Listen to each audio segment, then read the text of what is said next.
Hello everyone, welcome to the study with Mayank. मैं हूं आपका मयंक। हम लोगों की यहां पर यूपीपीएससी पीसीएस परीक्षा के लिए प्रीवियस ईयर के पॉलिटी क्वेश्चन की सीरीज चल रही है। आज आपका इसी क्रम में टेस्ट नंबर 4 है। यहां पर हम लोग यूपीपीएससी प्रीलिम्स एग्जाम 2015 में आए हुए प्रश्नों को देखेंगे। तो चलिए स्टार्ट करते हैं आज का वीडियो। देखते हैं हमें क्या क्या डिस्कस करना है। यहां पर पहला प्रश्न है, भारतीय संविधान का निम्नलिखित में से कौन सा अनुच्छेद भारत के राष्ट्रपति में अध्यादेश जारी करने की शक्ति प्रदान करता है?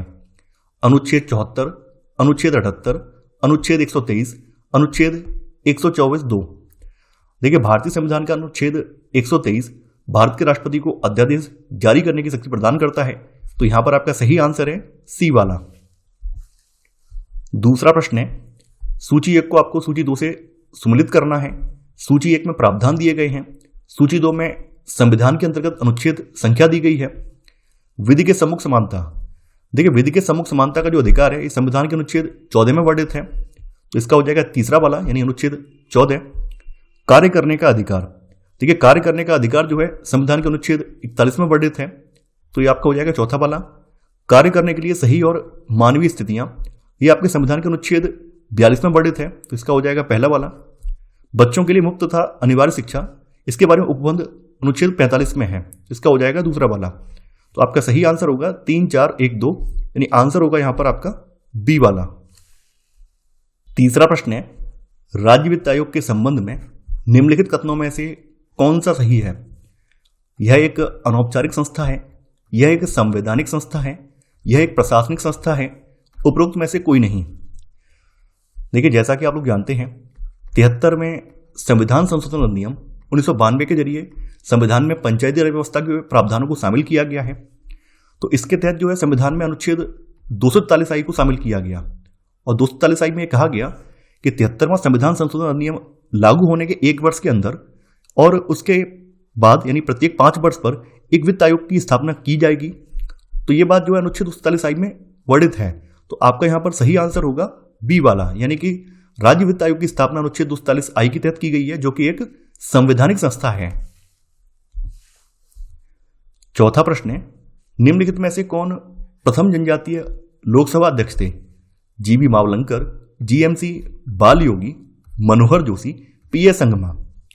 देखिए, पीए संगमा जो है वर्ष 1995 में ये प्रथम जनजातीय केंद्रीय मंत्री बने थे और 1996 में पीए संगमा जो है लोकसभा के पहले जनजातीय अध्यक्ष भी बने थे। तो यहां पर आपका सही आंसर है डी वाला। पांचवा प्रश्न है, भारतीय संविधान की 11वीं अनुसूची संबंधित है पंचायती राज से, नगर पालिका से, केंद्र राज्य संबंधों से या उपरोक्त में से किसी से नहीं। 73 में संविधान संशोधन अधिनियम 1992 के जरिए संविधान में भाग 9 और 11वीं अनुसूची जोड़कर पंचायती राज संस्थाओं को संवैधानिक दर्जा प्रदान किया गया है। यानी 11वीं अनुसूची जो है ये पंचायती राज संस्थाओं से संबंधित है। तो आपका सही आंसर है यहां पर ए वाला। छठवां प्रश्न है, सूचना का अधिकार के संबंध में निम्नलिखित कथनों में से कौन सा सही है? यह एक राजनीतिक अधिकार है, यह एक संवैधानिक अधिकार है, यह एक विधिक अधिकार है, यह एक सामाजिक अधिकार है। देखिए, सूचना का अधिकार अधिनियम जो है 2005 में पारित हुआ था, जिसके तहत नागरिकों को यह अधिकार प्रदान किया गया था। सूचना का अधिकार अधिनियम 2005 के तहत यह जो है एक विधिक अधिकार था। हालांकि बाद के समय में जो सर्वोच्च न्यायालय ने इसकी व्याख्या की है, तो सर्वोच्च न्यायालय ने सूचना का अधिकार जो है इसको संविधान के अनुच्छेद 19 के तहत शामिल कर लिया है। तो यह विधिक अधिकार होने के साथ साथ एक संवैधानिक अधिकार भी है। तो यहां पर आपका बी और सी ये दोनों ही सही होंगे। तो आपका सही आंसर यहां पर बी और सी ये दोनों हैं। सातवां प्रश्न है, संसद के सदस्य की निरर्ताओं से संबंधित प्रश्न का निश्चय करते समय राष्ट्रपति निम्नलिखित में से किसकी राय प्राप्त करेगा? भारत के मुख्य न्यायाधीश की, भारत के निर्वाचन आयोग की, भारत के महान्यायवादी की या लोकसभा के अध्यक्ष की? देखिए, संविधान के अनुच्छेद 103 के तहत संसद के सदस्य की निरर्ताओं से संबंधित प्रश्न का निश्चय करते समय राष्ट्रपति निर्वाचन आयोग की राय लेगा। तो यहां पर आपका सही आंसर है बी वाला। आठवां प्रश्न है, निम्नलिखित में से कौन अपने प्रधानमंत्रित्व काल में लोकसभा के सदस्य थे? देवगौड़ा, आई के गुजराल, चंद्रशेखर डॉक्टर मनमोहन सिंह।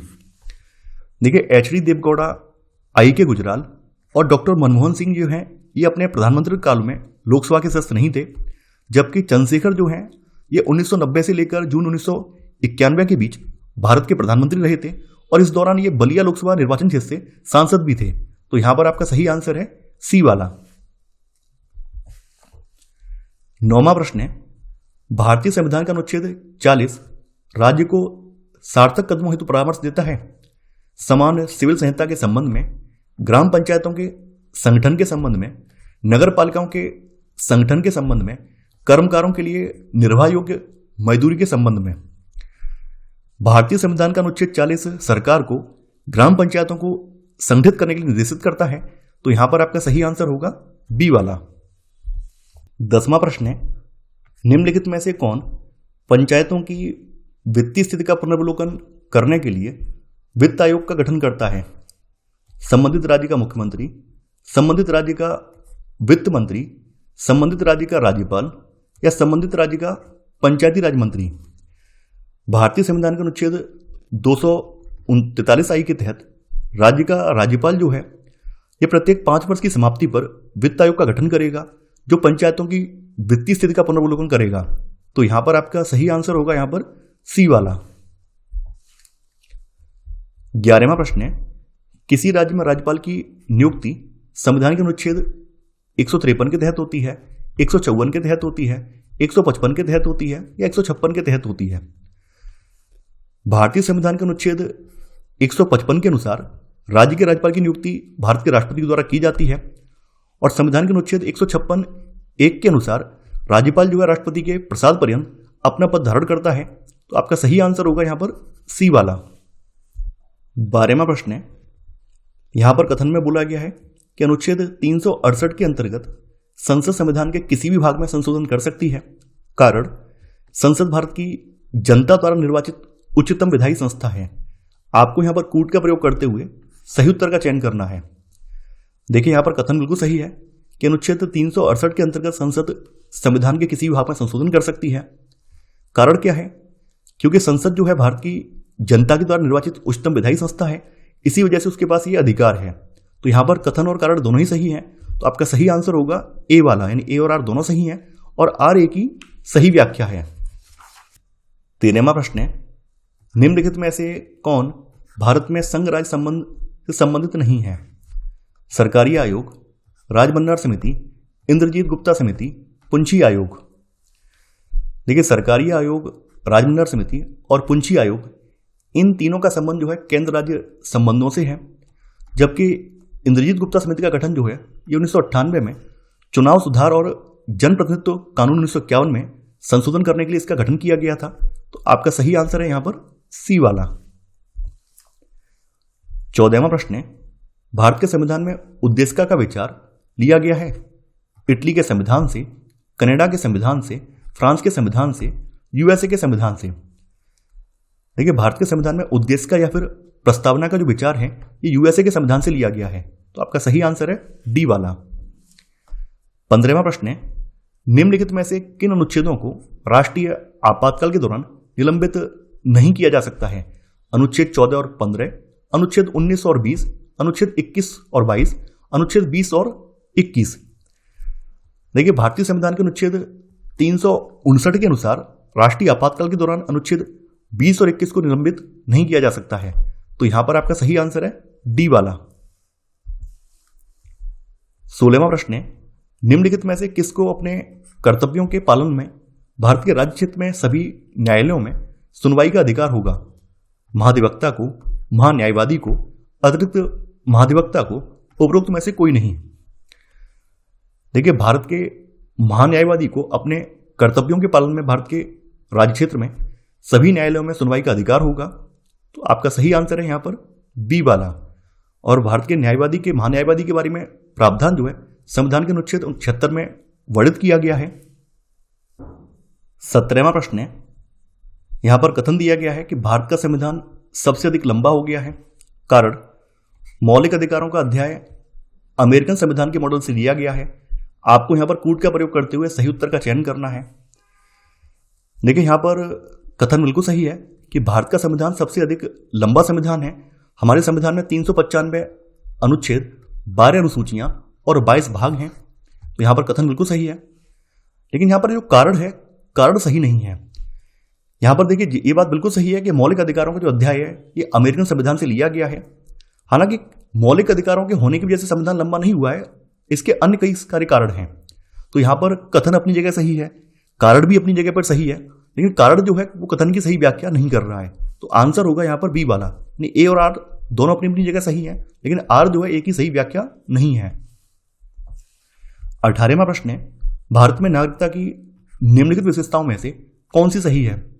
राज्य तथा राष्ट्र की दोहरी नागरिकता, राज्य की एकल नागरिकता, संपूर्ण भारत की एकल नागरिकता, भारत और अन्य देश की दोहरी नागरिकता।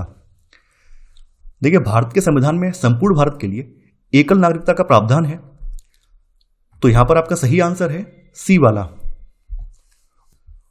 19वां प्रश्न है, भारतीय संविधान के किस अनुच्छेद में 42वां संविधान संशोधन विधेयक द्वारा मूल कर्तव्यों को सम्मिलित किया गया है? अनुच्छेद 50 में, अनुच्छेद 51A में, अनुच्छेद 52 में, अनुच्छेद 53 में। देखिए, भारतीय संविधान के भाग 4A के तहत अनुच्छेद 51A में मूल कर्तव्यों को जोड़ा गया है। जैसा कि आप लोग जानते हैं, संविधान में मूल रूप से मूल कर्तव्य नहीं थे, इन्हें सरदार स्वर्ण सिंह समिति की सिफारिश पर 42वां संविधान संशोधन अधिनियम 1976 के जरिए ऐड किया गया। तो यहां पर आपका सही आंसर है यहां पर बी वाला। 20वां प्रश्न है, शिक्षा का अधिकार अधिनियम 2009 का लक्ष्य शिक्षा को मुफ्त तथा अनिवार्य बनाना है। उन बच्चों के अधिकार के निहित जो प्राथमिक स्तर तक के हैं, माध्यमिक स्तर तक के हैं, उच्चतर माध्यमिक स्तर तक के हैं या स्नातक स्तर तक के हैं।